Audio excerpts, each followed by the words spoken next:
शिवाय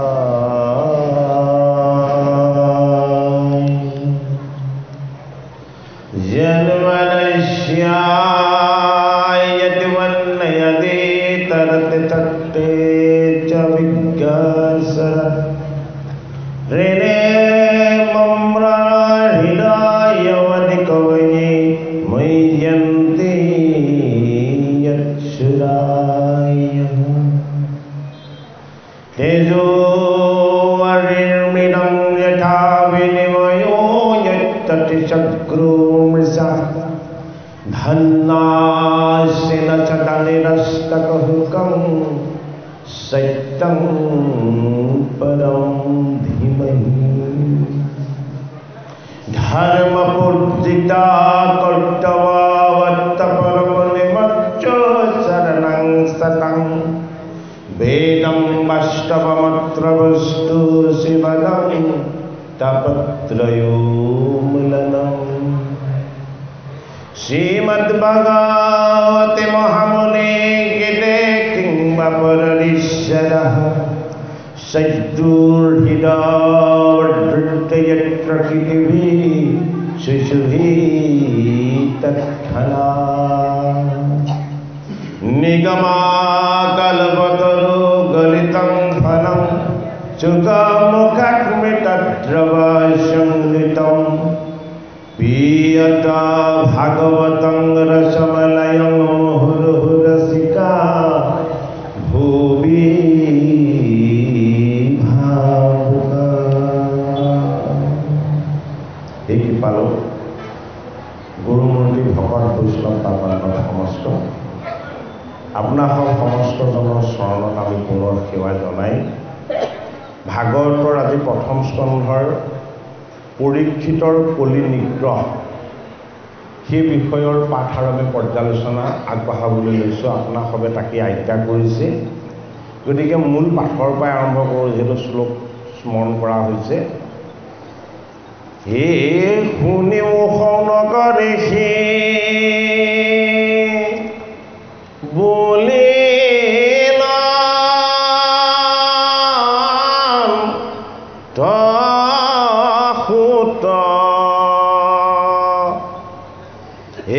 তহিতে আশ্চৰ্য যেন ভৈলয়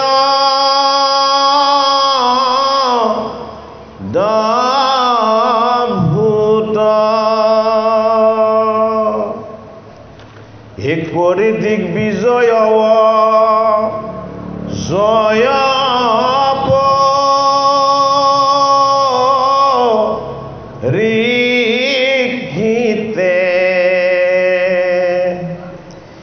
পাইলা পাছে কুৰুক্ষেত্ৰ ৰথ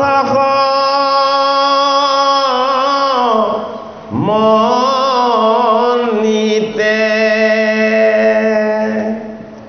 এ দেখিলা নৃপতিতে বিচাৰি ফুৰন্তে আচৈ ধেনু বিষদয় দুখত কান্দন্তে মৃণাল ধ্ৰৱল বৃষ কাম্পৈতৰ তৰি এ চৰণত তালৈ ক্ষুদ্ৰ গোটে দণ্ড ধৰি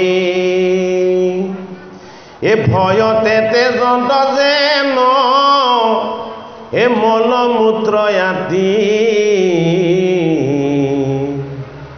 চৰণৰ পহাৰে ধেনু কুকৰৈ শাস্তি এ কান্দন্তে আসন্ত বহে লোটক নয়নে এ অনাথ কমাৰৈ যেন দুৰ্জন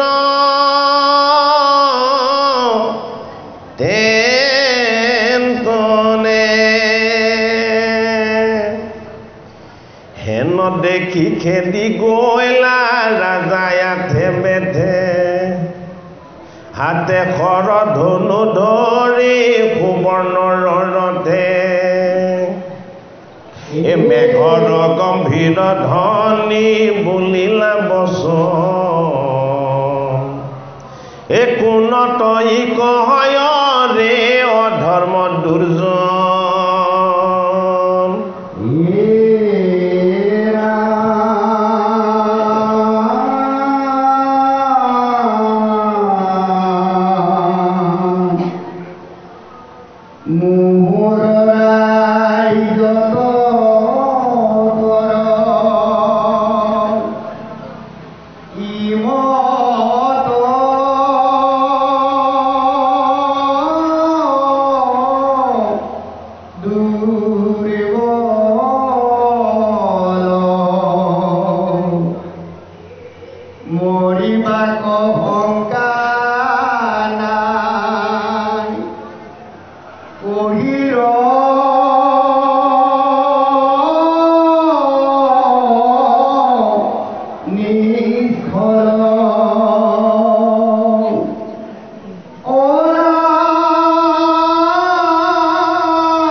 বিদ্যমানে তোৰ হে তোমা হে গহ হে কৰো শিৰশ্ৰেদ দুষ্ট খনি দে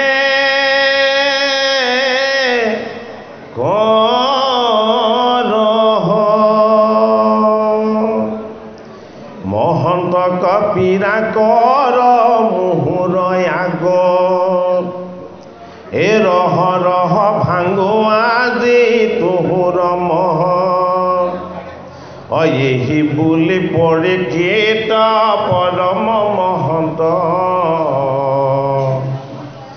অধেনু বিষভ কদৈ কোশ বুদ্ধি মাতন্ত কোন তুমি আছা শুল্ক বিষ ৰূপধাৰী কোনে বা তোমাৰ ভাঙিলে কতিনি ভৰি কৃষক ভ্ৰমীয়ে পাৱে মহাশয় ময়ো পাইলো আশী আউৰ নকৰিবা ভয় ভাগৱতৰ প্ৰথম স্কন্ধত যি ভাগৱত গংগাৰ পাৰত শ্ৰৱণ কৰিব ভাগৱত কিয়নো শ্ৰৱণ কীৰ্তন কৰিব লাগে এই ভাগৱত শাস্ত্ৰ যে শাস্ত্ৰৰ ভিতৰত আটাইতকৈ সৰ্বোত্তম অথবা শ্ৰেষ্ঠ এই ভাগৱত শাস্ত্ৰই আমাক কি ঈশ্বৰীয় আৰু আধ্যাত্মিক বিচাৰ আমালৈ আগবঢ়াব এই ভাগৱত শাস্ত্ৰই ঈশ্বৰৰ তত্ত্বৰ গভীৰতাক অনুভৱ কৰি পৰীক্ষিতৰ দৰে পাণ্ডৱৰ নাতিয়ে ৰজাৰ আসনত বহি কিদৰে ধৰ্মৰাজ্য শাসন কৰিব আৰু কিদৰে তেওঁৰ ৰাজ্যৰ পৰা যদিও তেওঁ ধৰ্মিষ্ঠ ককাকসকল বৈকুণ্ঠগামী হ'ল কৃষ্ণ গোসাঁইও বৈকুণ্ঠলৈ গ'ল তথাপিতো পাণ্ডৱৰ নাতি পৰীক্ষিতে সেই ৰাজ্যখনত কিদৰে ধৰ্মৰ সেতু ৰক্ষা কৰি অধৰ্ম অন্যায়বিলাকক তাৰ পৰা কেনেদৰে আঁতৰ কৰি ৰাখিব প্ৰথম স্কন্ধত দিছে পৰীক্ষিতৰ কলি নিগ্ৰহ অৰ্থাৎ কলিক দুৰ্বল কৰি দিয়া কলিক অধীন কৰি দিয়া। কলিক কিয় অধীন কৰি ৰাখিব লাগিব তাৰ উপযুক্ত যুক্তি আৰু কাৰণখিনি ভাগৱত শাস্ত্ৰৰ প্ৰথম স্কন্ধতে আমাক দিছে। পদত কি বুলি কৈছে? কথাখিনি কৈ আছে নৈমিক ক্ষেত্ৰত। নৈমিক ক্ষেত্ৰত 28 সহস্ৰ বেদজ্ঞ ব্ৰাহ্মণ পণ্ডিত। তেওঁলোক আছিলে বেদজ্ঞ ব্ৰাহ্মণ পণ্ডিত। তেওঁলোকে কলিকাল আহিলে বুলি যেতিয়াই গম পালে, কেনেকৈ গম পালে যে এই জগতলৈ যে কলি নামিলে, কলি বুলি যে এটা সময় বা কাল নামিছে, তেতিয়া ঋষিসকলে প্ৰথম সাধনাত গম পাইছে। তেওঁলোকে সাধনাত কেনেকৈ গম পাইছে? যে তেওঁলোকৰ মন একাগ্ৰ চিত্তে তপস্যাত যিমান সময় লাগি থাকিব লাগে সিমান সময় তেওঁলোকে মনটো তপস্যাত লগাই থ'ব নোৱাৰা হৈছে। খন্তেক সময় তপস্যা কৰাৰ পাছতেই কি হয়? তেওঁলোকৰ মনটো আকৌ বাহিৰলৈ দৌৰ মাৰে। তেতিয়া শৌনক আদি ঋষিসকলে আলোচনা কৰিছে যে আমাৰ তপস্বৰূপ ঈশ্বৰ সাধনাত আমি মনটোক খন্তেক সময়ৰ পাছতেই ৰাখিব নোৱাৰা হোৱাৰ কাৰণ কি? তেতিয়া শ্ৰেষ্ঠ ঋষিসকলে কৈছে যে এয়া সময়ৰ পৰিৱৰ্তন, এয়া কালৰ পৰিৱৰ্তন। কালৰ পৰিৱৰ্তনক আমি মানি ল'ব লাগিব। আমি আগৰ নিচিনাকৈ একেৰাহে বহুত সময় ধৰি আমি তপস্যা কৰি ঈশ্বৰীয় আনন্দৰ ভাগ ল'ব নোৱাৰিম। এতিয়া ঋষিসকলে পাতিলে, তেতিয়াহ'লে কালৰ যদি পৰিৱৰ্তন হৈছে, এতিয়ানো কি কাল আহিছে? বোলে এতিয়া দাপৰ অন্ত হৈ কলিকাল আহিব হৈছে। তেতিয়া ঋষিসকলে আলোচনা কৰিলে, এই কলি মানেই কণ্ডল, কলি মানেই দুষ্ট বুদ্ধি, কলি মানেই বেয়া বৃত্তি, কলি মানেই চঞ্চল মনৰ এটা বেয়া অৱস্থা। গতিকে মনটোক আমি প্ৰথমতে শুদ্ধ আৰু পবিত্ৰ কৰি আমাৰ ভাৱ চিন্তনক আকৌ ঈশ্বৰমুখী কৰি ল'বলৈ আমি এতিয়া কি কৰোঁ? তেতিয়া ঋষিসকলে আলোচনা কৰিলে যে আমি নৈমিক ক্ষেত্ৰত এতিয়া সহস্ৰ বছৰ ধৰি যজ্ঞ কৰোঁ। তপস্যা কৰিলেহে আমি তপস্যাৰ পৰা মনটো আঁতৰি আহিব। গতিকে আমি এইবাৰ 1000 বছৰ যজ্ঞ কৰিম। এই যজ্ঞ কৰি কৰি যেতিয়ালৈকে আমাৰ মন কৃষ্ণত এক হৈ আমি কৃষ্ণ বস্তুত লীন নাযাম, আমি তেতিয়ালৈকে যজ্ঞ নেৰোঁ।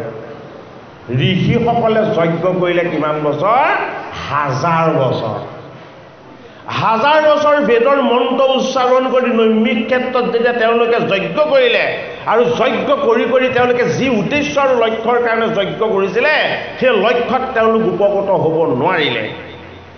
1000 বছৰৰ যজ্ঞৰ অন্তত তেওঁলোকে কি কৰিলে?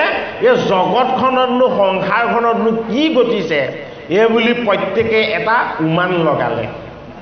তেতিয়া খবৰ পালে কি যে পাণ্ডৱৰ নাতি পৰীক্ষিতে ঋষিৰ শাপগ্ৰস্ত হৈ গংগাৰ পাৰত শুকদেৱ ভগৱানৰ মুখপদ্মে 7 দিন কেৱল ভাগৱত শ্ৰৱণ কৰি ভগৱন্ত কৃষ্ণ বস্তুত এক হৈ মুখ্যৰ ওপৰলৈ পৰম তত্ত্বলৈ গতি কৰিলে। তেতিয়া ঋষিসকলে আলোচনা কৰিলে যে আমাৰ দাড়ি চুলিবিলাক চব ধোঁৱা বৰণৰ হৈ গ'ল, ধূম্ৰবৰ্ণৰ দাড়ি চুলি হ'ল। যি উদ্দেশ্য আগত ৰাখি আমি কলিৰ পৰা মুক্ত হ'বৰ কাৰণে যজ্ঞ কৰিছিলোঁ, আমি সেই লক্ষ্যত এতিয়া উপনীত হ'ব নোৱাৰিলোঁ। গতিকে এতিয়া আমাৰ এটাই কাম আছে। বোলে কি কাম? যিটো কৰ্ম কৰি পৰীক্ষিতে 7 দিনত মুখ্য সুখৰ আনন্দ লাভ কৰিলে, আমি এতিয়া সেই অমৃতময় ভাগৱত কথা এই নৈমিক ক্ষেত্ৰত আমি শ্ৰৱণ কৰি চাওঁ। পৰীক্ষামূলকহে আছিলে যে যজ্ঞত আমি সফল নহ'লোঁ। গতিকে এতিয়া আমি কি কৰিব লাগিব? পৰীক্ষিতে যিটো কৰি সফল হ'ল আমি সেইটোৰ সন্ধান কৰোঁ। পৰীক্ষিতক ভাগৱত শ্ৰৱণ কৰাইছিলে কোনে? ব্যাসনন্দন শুকদেৱে। প্ৰথম তেখেতলোক শুকদেৱৰ ওচৰলৈ গ'ল। শুকদেৱক গৈ স্তুতি কৰি ক'লে যে হে গুৰু ভগৱান, আপুনি ব্যাসনন্দন, আপুনি ব্ৰাহ্মণ, আপুনি পৰাশৰৰ নাতি, গতিকে আপুনি আমাক ভাগৱত কওক। এতিয়া শুকদেৱে ক'লে যে মই তোমালোকক ভাগৱত এতিয়া ক'ব নোৱাৰিম। বোলে কিয় নোৱাৰিম? মই বৃদ্ধ হৈছোঁ, মই একেৰাহে তোমালোকক এতিয়া 7 দিন ভাগৱত ক'ব পৰাৰ মোৰ এতিয়া শক্তি নাইকিয়া হৈছে। কিন্তু তোমালোকক মই হতাশ নকৰোঁ, মই এই ভাগৱত দান কৰা মোৰ এই একান্ত শিষ্য মই ফুটক তোমালোকক ফুটৰ ওচৰলৈ তোমালোকক পঠাইছোঁ তোমালোক ফুটৰ ওচৰলৈ যোৱা আৰু মোৰ কথা ক'বা যে আপোনাৰ গুৰু ভগৱান ফুকমুনিয়ে আমাক আপোনাৰ ওচৰলৈ পঠাইছে প্ৰথম ভাগৱত শুনোতে আছিলে ৬০,০০০ তেতিয়া ভাগ দুটা হৈ গ'ল ভৈত দুটা হৈ গ'ল কি হ'ল ফুক অকুলি নাছিলে ব্ৰাহ্মণ নাছিলে খুটে কিন্তু ব্ৰাহ্মণ ক্ষত্ৰিয় বৈশ্য কুলীন অকুলীন এয়া চাই কিন্তু ভাগৱত দিয়া নাছিলে ফুকে জানেই যে ভাগৱত বৈকুণ্ঠৰ কল্পতৰু এই ভাগৱত যি প্ৰাপ্ত হ'ব যি ভাগ্যত লৈ আহিছে তাকে দিয়া যাব এই ভাগৱতৰ ভাগ আছে সেইজনকহে এয়া দিয়া হ'ব বেলেগক ইয়াক কেতিয়াও পাব নোৱাৰে সেইটো কাৰণে অকুলীন খুটে উগ্ৰসভা খুটে যোজন আঁতৰত বহি এই ফুকে কোৱা ভাগৱত শ্ৰৱণ কৰি আছিলে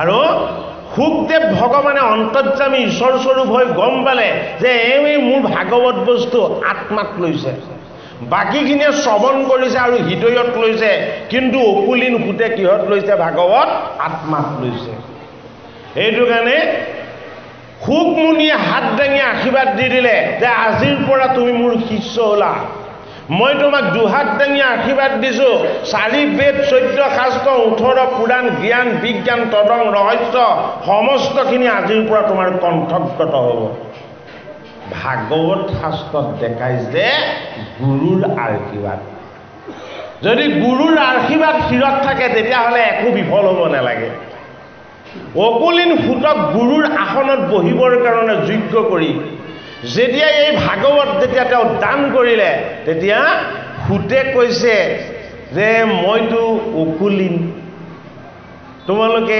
ভাগৱত ঋষি সমাজে মোৰ পৰা শুনিবা জানো ৩২,০০০ নুশুনো বুলি আঁতৰি গ'ল ২৮,০০০ ৰৈ গ'ল ভাগৱতৰ ৬ষ্ঠ স্কন্ধৰ আৰম্ভণিত দিছে কি দিছে নৰকৰ বৰ্ণনা আৰু তাতো নৰকৰ বৰ্ণনা কিমান দিছে ২৮খন নৰকৰ বৰ্ণনা দিছে ৬০,০০০ ঋষিও ইয়াত পৰিমাণগত হিচাপে ৰৈছে কিমান ২৮,০০০ ৰৈছে ৩২,০০০ গুচি গ'ল এই সৌনকেদি ২৮,০০০ ঋষিক যেতিয়া নৈমিষ ক্ষেত্ৰত গৈ অকুলীন ফুটে যেতিয়া ভাগৱত ক'বলৈ আৰম্ভ কৰিছে এই ভাগৱত ক'বলৈ আৰম্ভ কৰোঁতে তেতিয়া ঋষি সমাজে তেওঁলোকে একেমুখে স্বীকাৰ কৰিছে যে আমি যিটো বস্তু প্ৰাপ্ত কৰিব নোৱাৰিছিলোঁ সেই আমাৰ গুৰু ভগৱান ফুট আপোনাৰ পৰা আমি এতিয়া সেইটো লাভ কৰিছোঁ আমাৰ আজি জীৱন ধন্য হৈছে বোলে কিয় আমি ভগৱান কৃষ্ণৰ গুণ কীৰ্তন আৰু তেওঁৰ অমৃতময় চৰিত্ৰ এই চৰিত্ৰ পান কৰি আমাৰ কায় বাক্য মন আমাৰ সকলোবিলাক সুস্থ হৈছে স্বস্থ হৈছে আৰু কি হৈছে নিৰ্মল হৈছে আমি যজ্ঞ কৰোঁতেও একাগ্ৰ হ'ব পৰা নাছিলোঁ আৰু আমি তপ কৰোঁতেও একাগ্ৰ হ'ব পৰা নাছিলোঁ যেতিয়াই আমাৰ গুৰু ভগৱানে সেই সুত আপুনি ভাগৱত কথা ক'লে কৃষ্ণৰ গুণ কীৰ্তনৰ কথা ক'লে আমাৰ তৃষ্ণা বাঢ়ি গৈছে আমাৰ এনে অনুভৱ হৈছে যে আমি যজ্ঞৰে যিজন কৃষ্ণক পোৱা নাছিলোঁ তপস্যাত যিজন কৃষ্ণক আমি ৰাখিব পৰা নাছিলোঁ সেইজন কৃষ্ণই যে আমাৰ সন্মুখত আহি আমাক যেন আশীৰ্বাদ দিছে ভাগৱতৰ প্ৰথম স্কন্ধত ভাগৱত শাস্ত্ৰ যে কলি যুগত সকলোৱে শ্ৰৱণ কীৰ্তন কৰি আমাৰ জীৱনৰ জড়তা অজ্ঞান অবিদ্যা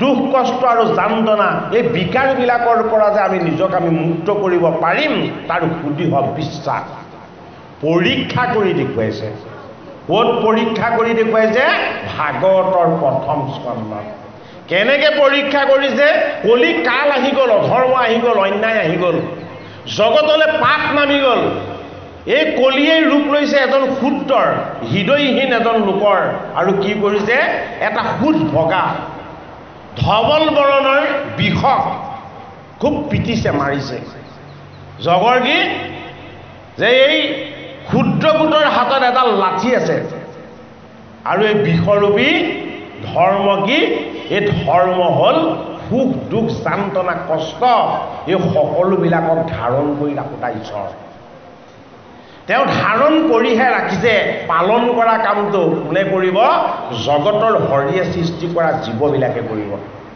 যি ধৰ্ম পালন নকৰিব সি দণ্ডগোট লৈ কি হ'ব কাল ৰূপ হ'ব কণ্টক ৰূপ হ'ব শত্ৰু ৰূপ হ'ব আৰু যি ধৰ্মক ধাৰণ কৰি মানি ৰক্ষা কৰি পালন কৰিবলৈ চাব এয়া হ'ব পাণ্ডৱৰ নাতি পৰীক্ষিত এতিয়া এই বিষয়টোক কি কৰিছে তিনিটা পদ ভংগ কৰি দিলে গতিকে ধৰ্মৰ 4টা পদ আছে ভাগৱত শাস্ত্ৰত এই 4 তত্ত্বৰ কথাই প্ৰতিপাদন কৰা হৈছে যে গুৰুদেৱ নাম ভকত জ্ঞান বিজ্ঞান তদং ৰহস্য তপস্যা সুচিতা দয়াদান আৰু সত্য এই 12টা তত্ত্ব ভাগৱতত আছে 12 স্কন্ধত আছে এই 12 স্কন্ধ ভাগৱতৰ প্ৰাৰম্ভতে এতিয়া কি কৰিব যি শূদ্ৰ গোটে দণ্ড লৈ ধৰ্মৰ 3 পদ ভংগ কৰিছিলে কোন 3টা পদ ভংগ কৰিছিলে তপস্যা সুচিতা আৰু দয়াদান এই 3টা পদ ভংগ কৰাৰ কাৰণে কি হ'ল ধেনুৰূপী পৃথিৱীয়ে কান্দিছে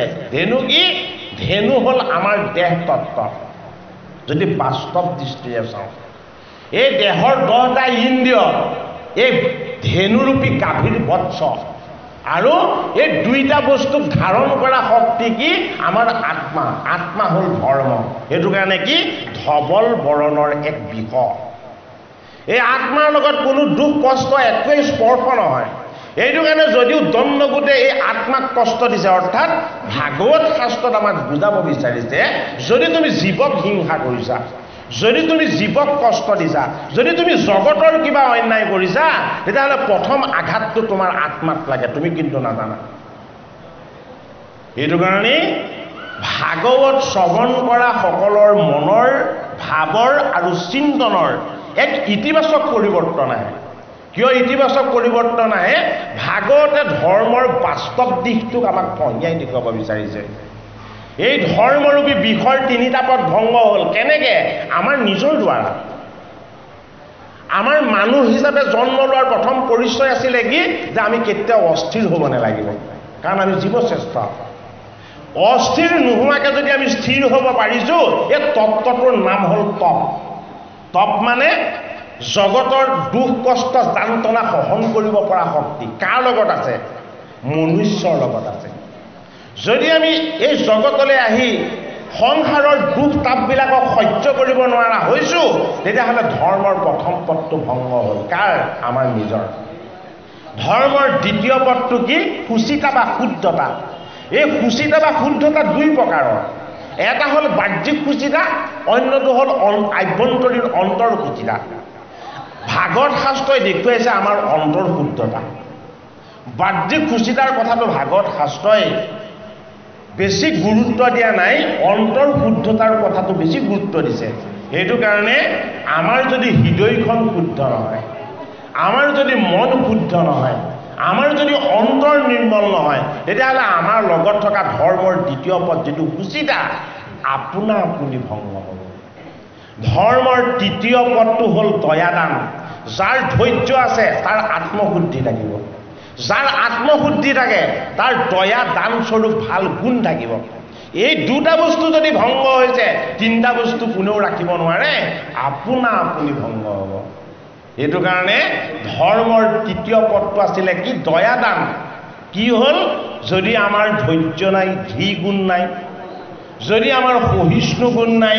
তেতিয়াহ'লে আমাৰ অন্তৰখন নিৰ্মল নহ'ব পৰিষ্কাৰ নহ'ব অন্তৰখন যদি নিৰ্মল নহয় যদি কেনেবাকৈ অভিমানী হয় তেতিয়াহ'লে কি হ'ব ধৰ্মৰ 3য় পদটো হ'ল দয়া ধৰ্মৰ 3য় পদটো হ'ল দান এই দানৰ তত্ত্বটো আকৌ ক'ত দিছে ভাগৱতৰ 8ম স্কন্ধত দিছে বলিৰ দান যজ্ঞ ধৰ্মৰ গোটেইকেইটা পদৰ তত্ত্বটো ভাগৱত শাস্ত্ৰত বিভিন্ন স্কন্ধত অতি গভীৰভাৱে আমাক বুজাই দেখুৱাব বিচাৰিছে সেইটো কাৰণে ভাগৱতৰ 12 স্কন্ধত কি ভাগৱতৰ 3য় স্কন্ধতে আকৌ কি দেখুওৱা হৈছে ধৰ্মৰ প্ৰথম পদ যিটো তপস্যাৰ শক্তি দিও যে ঈশ্বৰৰ শক্তি তাক দেখুওৱা হৈছে কেনেকৈ ভাগৱতৰ 3য় স্কন্ধত দিছে অত্ৰি আৰু অনসূয়াৰ তপস্যা অত্ৰি আৰু অনসূয়াৰ তপস্যাৰ দ্বাৰা জগতৰ হৰি 3 দেৱ 3জন পুত্ৰ ৰূপত জগতলৈ নামিব লগা হ'ল ধৰ্মৰ পদবিলাকৰ গভীৰতা ভাগৱত শাস্ত্ৰতেই আমাক গভীৰকৈ দিছে। আৰু ধৰ্মৰ এই তিনিটা পদ, তপস্যা, সুচিতা আৰু দয়াদান, এই তিনিটা পদ যদিও দণ্ডগোটে ক্ষুদ্ৰগোটে যদিও প্ৰহাৰ কৰি ভংগ কৰিছিল, পৰীক্ষিত নৃপতি পাণ্ডৱৰ নাতি, পুণ্যময় পাণ্ডৱৰ বংশত পৰীক্ষিতৰ জন্ম। তেওঁৰ নাম হ'ল বিষ্ণুৰাত। গৰ্ভত থাকোঁতেই তেওঁ বিষ্ণুক দৰ্শন পাইছে আংগুষ্ঠ প্ৰমাণ ৰূপত। জগতৰ হৰিয়ে পৰীক্ষিতক গৰ্ভত থাকোঁতেই দেখা দিছে। ঈশ্বৰৰ কৃপা পৰীক্ষিতৰ লগত থকাৰ কাৰণেই কোনেনো এই বিষৰূপী গাভীৰূপী এই ধেনুক কোনেনো প্ৰহাৰ কৰিছে বুলি তেওঁ যেতিয়া কাষ চাপি গ'ল, তেতিয়া তেওঁ গম পালে এয়া হ'ল কলি। কি কৰিলে? কলিক নিগ্ৰহ কৰিব পৰাৰ শক্তি কেৱল পাণ্ডৱৰ নাতিৰ আছে। কলিক নিগ্ৰহ কৰিব পৰা যাব, অৰ্থাৎ কলিক কিন্তু বধ কৰিব পৰা নাযায়। কলিক কিয় বধ কৰিব পৰা নাযায়? কলি হ'ল কাল, কালক কেতিয়াও কোনেও বধ কৰিব নোৱাৰে। সেইটো কাৰণে কৃষ্ণ এক দেৱ দুখহাৰী, কাল মায়া দিৰো অধিকাৰী। কৃষ্ণৰ কৃপাত কলি নামৰ কাল নামিছে। এই কলিযুক্ত সময়ৰ বেয়া বস্তুবিলাকৰ পৰা কলিৰ প্ৰজা কেনেদৰে মুক্ত হ'ব পাৰিব, তাৰ 100% উপায় ক'ত দিছে? গীতা আৰু ভাগৱত শাস্ত্ৰত দিছে। পাণ্ডৱৰ নাতি পৰীক্ষিতে এতিয়া এই কলিক প্ৰহাৰ কৰাৰ কাৰণে কলিক নিগ্ৰহ কৰিব আৰু আমাক পদে সেই কথা জনাব। কলিৰ 3টা পদ নিগ্ৰহ কৰা বা 4টা পদকেই কলিৰ ধৰ্মৰ ৰক্ষা কৰা পৰীক্ষিতৰ কিদৰেনো আকৌ ভাগৱততেই ধৰ্মৰ 4টা পদ তেওঁৰ দ্বাৰাই ভংগ হ'ব, ৰূপক্ৰম হ'ব। প্ৰথমতে তেওঁ কলিক নিগ্ৰহ কৰিলে, ধৰ্মৰ পদকেইটা তেওঁ জোৰা লগাই দিলে। সময়ৰ লগে লগে কি হৈ গ'ল? এই ধৰ্মৰ 3টা পদ আকৌ পৰীক্ষিতৰ দ্বাৰাই ভংগ হ'ব। অৰ্থাৎ কলি কালটো যে অতি বেয়া সময়, এই বেয়া সময়খিনিৰ পৰা আমি কোনো মুক্ত হ'ব নোৱাৰিম। সময়ৰ প্ৰভাৱটো সকলোৰে লগত পৰিব, কিন্তু এই বেয়া সময়খিনিক আমি ভাল কৰি ৰাখিবলৈ হ'লে আমাৰ ভাল বস্তুত আশ্ৰয় হ'ব লাগিব, ভাল বস্তুৰ স্পৰ্শ হ'ব লাগিব। এই ভাল বস্তুখিনি ক'ত আছে? ভাগৱতত আছে। ভাগৱতত থকা এই ঈশ্বৰ তত্ত্বখিনিৰ যদি আমি আত্ম উপলব্ধিৰে সৈতে আমি যদি তাক হৃদয়ত বহুৱাই ল'ব পাৰোঁ, কলিকাল হ'লেও কলিৰ প্ৰভাৱৰ পৰা আমি মুক্ত হৈ থকাৰ ৰাস্তাটো এই ভাগৱত শাস্ত্ৰৰ দ্বাৰাই পাব পাৰিম। কৃষ্ণ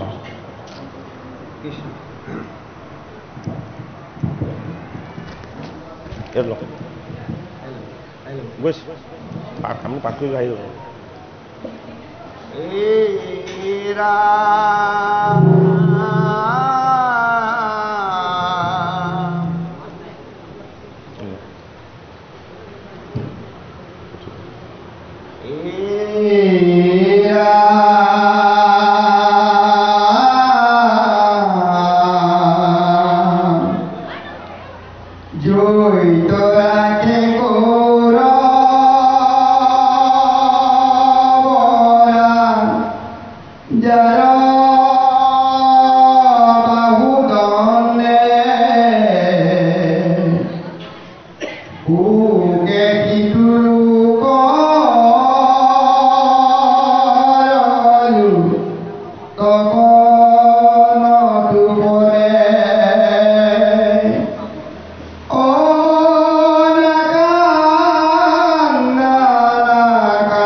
পৰীক্ষিত ৰজাৰ প্ৰশ্নত এইবাৰ তেওঁ উত্তৰ দিলে। আমাৰ আমি সৰু হৈ থাকোঁতে আমাৰ ককা আইতাসকলে কোৱা শুনো বোলে সত্য যুগত জীৱ জন্তুবিলাকেও কথা ক'ব পাৰিছিলে, গৰু বৎস এইবিলাকেও মানুহৰ নিচিনাকৈ কথা ক'ব পাৰিছিলে বুলি কোৱা শুনিছিলোঁ। কিন্তু আজি ভাগৱত শাস্ত্ৰত এই কথাটো আকৌ প্ৰত্যক্ষ হৈছে যে বিষৰূপ ধৰি থকা এই বিষৰূপী ধৰ্মই পাণ্ডৱৰ নাতি পৰীক্ষিতক কি কৰিলে কৈ দিলে। কি বুলি কৈছে যে তুমি ধৰ্ম ৰক্ষা কৰিব পাৰিবা। কিয় পাৰিবা? যে মই যিজন ঈশ্বৰক সদায় উপাসনা কৰোঁ, যিজন ভগৱানক যোগীসকলে খন্তেক সময় হৃদয়ত দৰ্শন পাবৰ কাৰণেও বহুত যোগ সাধনা কৰিব লাগে। ঋষিমুনিসকলেও যিজনৰ চৰণ চিন্তা কৰি এবাৰ সেইজন ঈশ্বৰৰ দুখন চৰণ দৰ্শন পাম বুলি আশা পালি বহি থাকে, সেই পাণ্ডৱৰ বংশত জগতৰ হৰি নাৰায়ণ দৈৱকী নন্দন কৃষ্ণ কি হৈ আছিলে? সভাসদ হৈ আছিলে। সেয়াই নহয় যে পাণ্ডৱৰ বংশত জগতৰ হৰি কৃষ্ণই দূত হৈ দিছিলে, সেয়াই নহয় পাণ্ডৱৰ বংশত জগতৰ হৰি কৃষ্ণ মন্ত্ৰণা দাতা আৰু পৰামৰ্শদাতা আছিলে। সেয়াই নহয়, পাণ্ডৱৰ ঘৰত ভগৱান কৃষ্ণই ধৰ্মৰাজ যুধিষ্ঠিৰক সেৱা কৰিছিলে। কিয়? ধৰ্মপুত্ৰ কৃষ্ণতকৈ বয়সত ডাঙৰ, কুন্তি মাতাৰ জ্যেষ্ঠ পুত্ৰ। ধৰ্মক তেওঁ কিয় সেৱা কৰিছিলে? ধৰ্মৰ কোনো আকাৰ নাই, ধৰ্মৰ কোনো ৰং নাই। ধৰ্মৰ কি আছে? ধৰ্মৰ কেৱল এটা শক্তি আছে। কি শক্তি? যি শক্তিৰে এই পৃথিৱীখনক ধৰি আছে, যি শক্তিৰে ভূমিক ভূধৰ ৰূপত জগতৰ হৰিয়ে 24 ঘণ্টাত এক পাক ঘূৰাই দিন ৰাতি কৰাই আছে। পৃথিৱীক কি শক্তিৰে ধৰি আছে আমি কেতিয়াও নেদেখোঁ, কিন্তু এটা শক্তিয়ে যে এই পৃথিৱীখনক ধৰি আছে এইটো উপলব্ধি কৰিব পৰা যায়। সেইটো কাৰণে ধৰ্ম মানে ধাৰণ কৰি থকা শক্তি বা সামৰ্থ্য। এতিয়া এই ধৰ্মৰ তত্ত্বটো বৰ জটিল। সেইটো কাৰণে মহাভাৰত ৰচনা কৰিলে বেদব্যাসে পঞ্চম বেদ। বেদ তেওঁ বিভাজন কৰিছিলে বেদৰ দ্বাৰা ঈশ্বৰ জ্ঞান জগতৰ প্ৰজাৰ লাভ হ'ব বুলি, কিন্তু প্ৰজাসকল অল্পমতি বুলি তেওঁ গম পালে। যিটো কাৰণত তেওঁ বেদ বিভাজন কৰিছিল যিটো উদ্দেশ্যত, সেই উদ্দেশ্য সাফল্য হ'ল। তেওঁ বেদৰ 4টা বস্তু আছে। বেদৰ 4টা বস্তু কি? এটা হ'ল ব্ৰাহ্মণ, এটা হ'ল মন্ত্ৰ, এটা হ'ল অৰণ্যক, আৰু অন্যটো হ'ল উপনিষদ। ব্ৰাহ্মণ আৰু মন্ত্ৰভাগ হ'ল কৰ্মমাৰ্গ। কৰ্মমাৰ্গ মানে বন্ধনকাৰী, ই সুখৰ সাধনাহে দেখুৱায়। অৰণ্যক আৰু উপনিষদ এয়া হ'ল নিবৃত্তি মাৰ্গ। নিবৃত্তি মাৰ্গে সুখৰ ওপৰলৈ গৈ আত্মাৰ আনন্দ আৰু পৰমাত্মাৰ যিটো ঐকান্তিক সুখ, এই সুখটোক দিয়ে। এই দুইটা বস্তুৱে বুজিব বুলি বেদব্যাসে বেদ বিভাজন কৰিছিলে, কিন্তু কি হ'ল? বুজি নাপালে। সেইটো কাৰণে এই বেদৰ তত্ত্বখিনিক ভালদৰে বুজাবৰ কাৰণে এইবাৰ প্ৰণেতা পৰমেশ্বৰ বেদব্যাসে 18 পৰ্বযুক্ত মহাভাৰত প্ৰণয়ন কৰিলে। মহাভাৰতৰ এটা নাম হ'ল কি? পঞ্চম বেদ। বেদৰ পৰা কেৱল জ্ঞান, পঞ্চম বেদৰ পৰা ন্যায় নীতি আৰু সদাচাৰ, গীতাৰ পৰা এক শৰণৰ তত্ত্ব, আৰু ভাগৱতৰ পৰা কি? আমাৰ জীৱনৰ আচৰণ সংস্কাৰ আৰু আচাৰ্য। এই গোটেইকেইটা বস্তু কলিকালত প্ৰজাই যদি লয়, তেতিয়াহ'লে কলিকিত মলৰ পৰা এই কলিৰ প্ৰজা মুক্ত হ'ব পাৰিব। এইটো কাৰণে শাস্ত্ৰবিলাক ৰচনা কৰিছে এক বিৰাট বিপুল উদ্দেশ্য বা লক্ষ্য আগত ৰাখি। ৰামায়ণ সপ্তকাণ্ডযুক্ত। সপ্তকাণ্ড ৰামায়ণত কেৱল দেখুওৱা হৈছে কি? আত্মাৰ স্বৰূপ আৰু আত্মাৰ তত্ত্ব। মহাভাৰতত দেখুওৱা হ'ল কি? মহাভাৰতত দেখুওৱা হ'ল ন্যায় নীতি আৰু সদাচাৰ। বিশেষত এই বস্তুকেইটা ন্যায় নীতি আৰু সদাচাৰ যাৰ হ'ব, সি এক শৰণৰ তত্ত্বৰ ফালে ধাৱমান হয়। সেইটো কাৰণে গীতা শাস্ত্ৰভাগ মহাভাৰতৰ 6ষ্ঠ পৰ্ব ভীষ্ম পৰ্বত অন্তৰ্ভুক্ত কৰি দিয়া হৈছে। গীতাৰ পৰা এক শৰণ তত্ত্ব। সেইটো কাৰণে গীতা কি? গীতা যোগশাস্ত্ৰ, যোগময়। গীতা সাধনাৰ বস্তু আৰু সিদ্ধিৰ বস্তু। এইটো কাৰণে গীতা প্ৰত্যক্ষভাৱে দিছে কোনে? বাসুদেৱ কৃষ্ণই। কাক দিছে? অৰ্জুনক দিছে। কিন্তু ভাগৱত প্ৰত্যক্ষভাৱে দিয়া নাই, ভাগৱত দিছে পৰোক্ষভাৱে।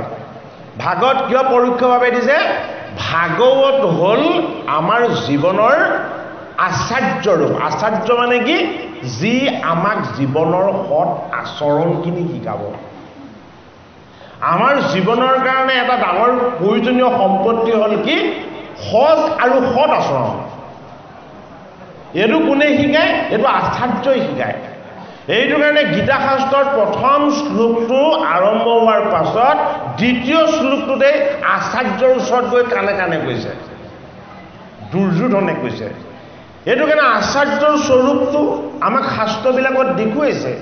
যদিহে আমাৰ আচাৰ্য আমাৰ জীৱন আচৰণৰ কাৰণে অনুকূল নহয়, তেতিয়াহ'লে আমি সেনে আচাৰ্যৰ পৰা আঁতৰি আহিব লাগিব।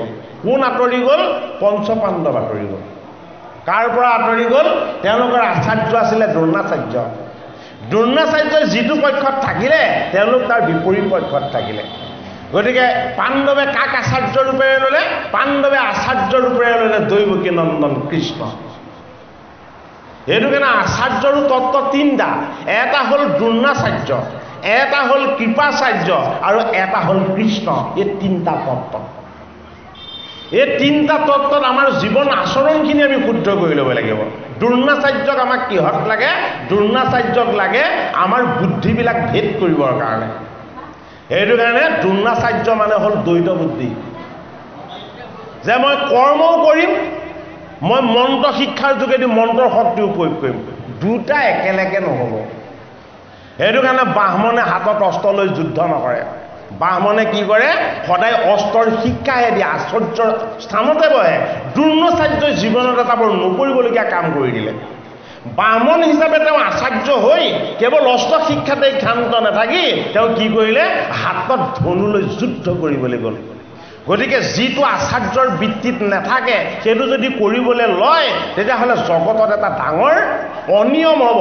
সেই অনিয়মটোৱে সাধন কৰিলে কৌৰৱ পক্ষৰ পঞ্চমজন সেনাপতিয়ে। সেইটো কাৰণে দ্ৰোণাচাৰ্যৰ পুত্ৰ কোন? দ্ৰোণী। দ্ৰোণীয়ে কি কৰিলে? ব্ৰাহ্মণৰ পুত্ৰ হৈও যিটো জগতত কোনেও নকৰে তেনেকুৱা কাম এটা কৰিলে। শুই থকা অৱস্থাত শত্ৰু নিধন কৰিবলৈ গ'ল। কিয়? সন্মুখ যুদ্ধত বলে নোৱাৰোঁ বুলি গম পালে। সন্মুখ সমৰত বলে নোৱাৰোঁ বুলি গম পালে শুই থকা অৱস্থাত আটক কৰিবলৈ, প্ৰহাৰ কৰিবলৈ গ'ল পঞ্চপাণ্ডৱক। কিন্তু পঞ্চপাণ্ডৱকনো কিয় বধ কৰিব নোৱাৰিলে? সমস্ত শাস্ত্ৰৰ গৰাকী বেদজ্ঞ ব্ৰাহ্মণ পণ্ডিত দ্ৰোণাচাৰ্য মানেই হ'ল কি? দ্ৰোণাচাৰ্য মানেই হ'ল বেদৰ তত্ত্বক সম্পূৰ্ণকৈ জনা, আৰু এইখিনি পূৰা শিকাইছিলে কাক? তেওঁৰ পুত্ৰ অশ্বত্থামাক। অশ্বত্থামা শাস্ত্ৰজ্ঞ, সমস্ত শক্তি সামৰ্থ্যৰ তেওঁ গৰাকী, তথাপিতো পঞ্চপাণ্ডৱক কিয় শুই থকা অৱস্থাত মাৰিবলৈ যাব লগা হ'ল? অৰ্থাৎ তেওঁ পিতৃৰ পৰা এটা বেয়া গুণ আহিছে। পিতৃয়ে আচাৰ্যৰ স্থানত থাকি আচাৰ্যৰ যি আচৰণ পালন কৰিব লাগিছিলে সেই আচাৰ্যৰ আচৰণ পালন নকৰিলে। সেইটো কাৰণে আটাইতকৈ ডাঙৰ পাপটো তেওঁ পুত্ৰই কৰিব লগা হ'ল। কি কৰিলে? শুই থকা অৱস্থাত দ্ৰৌপদীৰ 5টা পুত্ৰক শিৰচ্ছেদ কৰি দিলে। গতিকে আচাৰ্যৰ আচৰণ যদি ভুল হয় তাৰ পৰা কি পাপ হয়? মহাভাৰতত দেখুৱালে। মহাভাৰতত থকা আৰু এজন আচাৰ্যৰ নাম হ'ল কৃপাচাৰ্য। এজন দ্ৰোণাচাৰ্য, এজন কৃপাচাৰ্য। কৃপাচাৰ্য মানে কি? মই থকালৈকে তোৰ যুদ্ধত একো নিশ্চয়তা নাহিব। কি নিশ্চয়তা নাহিব? তই হাৰিলি নে জিকিলি, কেৱল মই আচাৰ্য হৈ থাকিম, তোক ৰক্ষা কৰি থাকিব বিচাৰিম। এইটোৱেই। সেইটো কাৰণে কৃপাচাৰ্য মানে হ'ল আধৰুৱা কৃপাৰ আচাৰ্য, যি পৰিপূৰ্ণ কৃপা কৰিব নোৱাৰে, আধা কৃপা কৰে। তেওঁ অমৰ হৈ চিৰঞ্জীৱী হৈ থাকি গ'ল, কিন্তু দুৰ্যোধনক জয় দিব নোৱাৰিলে। সেইটো কাৰণে এজন হ'ল আধৰুৱাৰ কৃপা আচাৰ্য, এজন হ'ল কৃপাচাৰ্য, আৰু এজন কি? এজন হ'ল পৰম কৃপাৰ গৰাকী। যিজনৰ চৰণ পালে, যিজনৰ সান্নিধ্য পালে, লক্ষ্য উদ্দেশ্য সকলোখিনি গৈ কি হ'ব? যদি হিমালয়ৰ পৰা উৎপত্তি হৈছে অন্তিমত সি সমুদ্ৰত লীন যাব। সেইটো কাৰণে হিমালয়ৰ পৰা আৰম্ভ হোৱা যাত্ৰাটো যেতিয়ালৈকে সমুদ্ৰত গৈ নপৰিব তেতিয়ালৈকে জীৱনৰ কেতিয়াও আমাৰ সমাপ্তি আৰু পৰিসমাপ্তি নঘটিব। পাণ্ডৱসকলক কি কৰিলে? ভগৱান কৃষ্ণই হিমালয় সদৃশ সাধনাৰ পৰা প্ৰশান্ত সদৃশ গভীৰ ঈশ্বৰ তত্ত্বৰ মূল লক্ষ্যলৈ উপনীত কৰালে। কাক কৰালে? পাণ্ডৱৰ নাতি পৰীক্ষিতক। অৰ্জুনক দিলে